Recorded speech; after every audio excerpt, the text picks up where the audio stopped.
Hey, what's up guys? So I know it's been a while since my last video, but it's time to finally get back on that grind. I wanted to use this video to kind of summarize what's been happening lately with Swordmaster Story, as well as future updates coming real soon. So without further ado, let's get right into it. I'll be referring to the summary that my good friend Dargonite wrote up in our Discord here. If you haven't joined it yet, the link is in the video description. So last month in September, the newest mage/healer Lugrant was released. Alongside this, there was a decent amount of quality of life changes, new items, as well as character buffs included in the last month's update.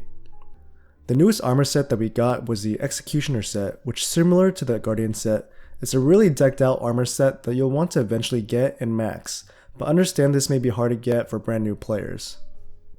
Another item we got was a menu script of Abundance, which is designed primarily for Leaf mages to use. The only notable ones were Lugrant and Ryu. If you want to know how I recommend refining them, check out my Lugrant video here. With this, the developers obviously created multiple different packs in the pack shop for you to spend money on, but that's really up to you if you want to decide to get it or not. If you haven't noticed, the past month was the start of the new raid season, which features new raid bosses and an increase to the damage cap of 80 billion, but now it's been further increased to 100 billion with the newest update. What are my overall thoughts on this? Personally, I don't really like it.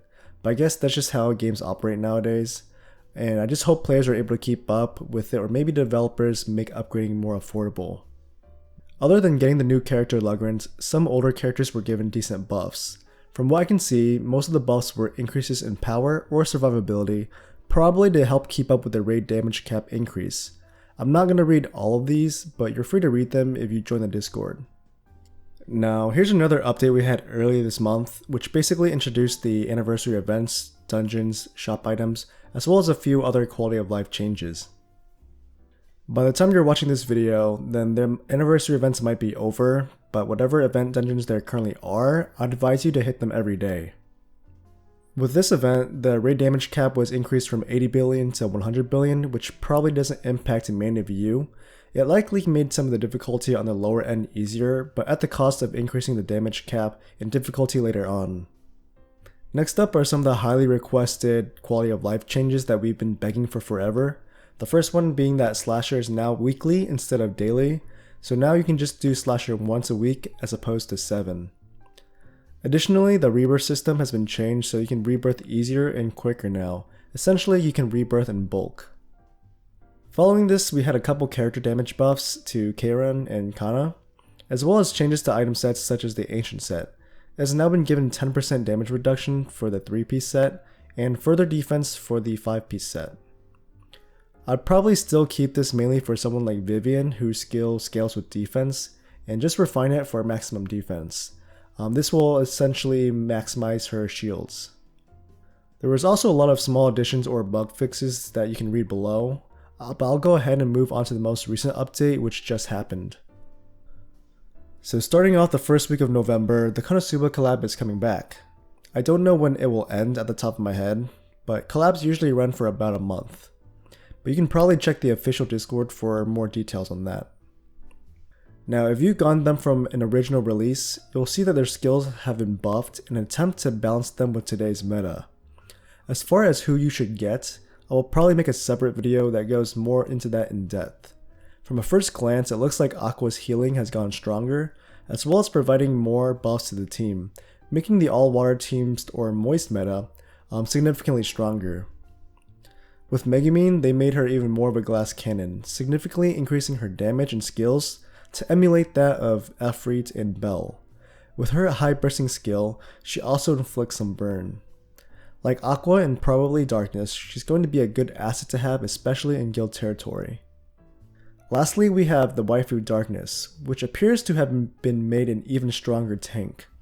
Sure, she won't really do much in terms of team buffs or damage, but now she has healing built into her tanking as well as some more damage reductions across the board. She's definitely going to work well everywhere.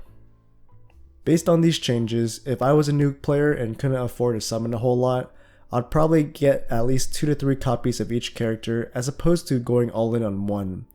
And they're all pretty useful for this time around, at least until the meta changes.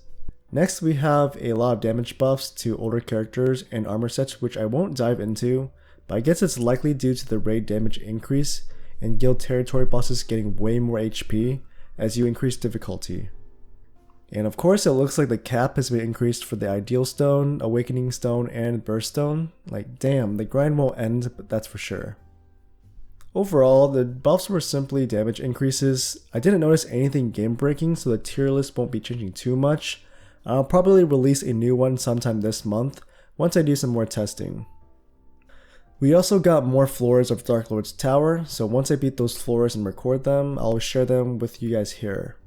There were also more skills added to the guild for territory, so I'd advise to start leveling those up as well.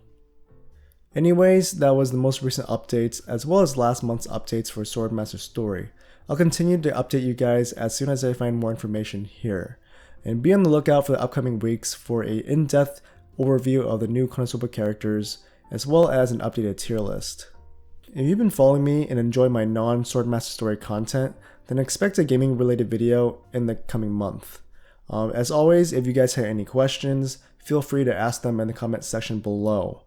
If you enjoy this kind of content or just want to support the channel, and I'd appreciate it if you guys just hit that subscribe button so that you're updated when these kind of videos come out. As always, thank you again for watching, and I'll see you in the next one.